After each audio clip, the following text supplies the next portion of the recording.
இந்த மருமகள் மாமியார் மேல ஒரு பேப்பரை தூக்கி எறிகிறா. இந்த மாமியாருக்கு உடம்பு சரியில்லாத நேரத்துல ஹாஸ்பிட்டல்ல போய் காட்டியிருக்காங்க. அதோட பில்லத்தை இவ தூக்கி எறிகிறா. இந்த மருமகள் இந்த மாமியார் பார்த்து இந்த வாட்டு பில் ஏன் அதிகமா வந்துருச்சு அப்படின்னு சொல்லி மாமியார் கிட்ட கேட்க, அந்த நேரம் அந்த ஆரம்பிக்க போன மகன் லீவுக்கு வந்திருக்கா. ஆனா இவங்களுக்கு தெரியாது. இந்த மனைவி பண்றதெல்லாம் பார்த்துட்டே நிக்கிறா. இந்த மருமகள் இந்த மாமியார் கிட்ட நீ ஹாஸ்பிட்டல் போகணும்னா என்கிட்ட சொல்லிட்டு தான் போகணும் அப்படின்னு சொல்லிட்டு அந்த இடத்த விட்டு கிளம்புறா. இந்த ஆரம்பிக்க போன மகனை இவளை நம்பி என்னுடைய அம்மா விட்டுட்டு போன இப்படி பண்றாளா அப்படின்னு சொல்லி அவன் மேல கோபமா இருக்கான். அப்புறம் இந்த மருமகள் அவருடைய தங்கச்சியா வீட்டுக்கு கூட்டிட்டு வர்றா. அங்க வந்துட்டு அந்த மாமியார கூப்பிடுறா. அவங்களும் வந்த பின்னாடி என்ன அப்படின்னு சொல்லி கேட்க, இந்த மாமியார் கிட்ட இந்த மருமகள் சொல்றா, எனக்கு என் தங்கச்சிக்கு டீ கொண்டு வா, அப்புறம் 2 பேருக்கும் சேர்த்து சமையல் பண்ண நாங்க சாப்பிடணும் அப்படின்னு சொல்றாங்க. அவங்களும் சரி அப்படின்னு சொல்லிட்டு கிளம்புறாங்க. ஆனா அது எல்லாத்தையும் அவருடைய கணவர் அங்கிருந்து பாத்துக்கிட்டே இருக்காரு.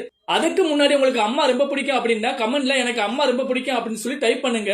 அப்புறம் கொஞ்ச நேரம் கழிச்சு 2 பேருக்கு சாப்பாடு கொடுத்துட்டு அவங்க அந்த டைனிங் டேபிள்ல உட்கார போறாங்க.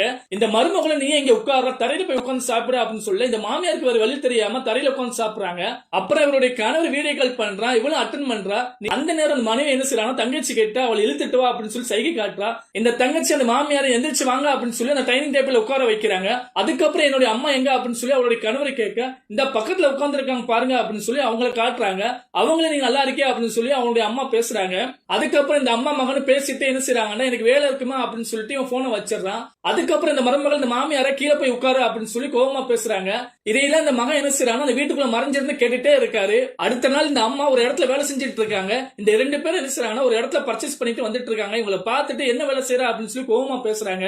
இவருடைய மகன் டக்குன்னு வந்து நிக்கிற, இவங்க பார்த்து அதிர்ச்சி ஆகுறாங்க. அதுக்கப்புறம் என்ன நடந்திருக்குன்னு உங்களுக்கு தெரிஞ்சா கமெண்ட் பண்ணுங்க. அடுத்த வீடியோல நான் சொல்றேன்.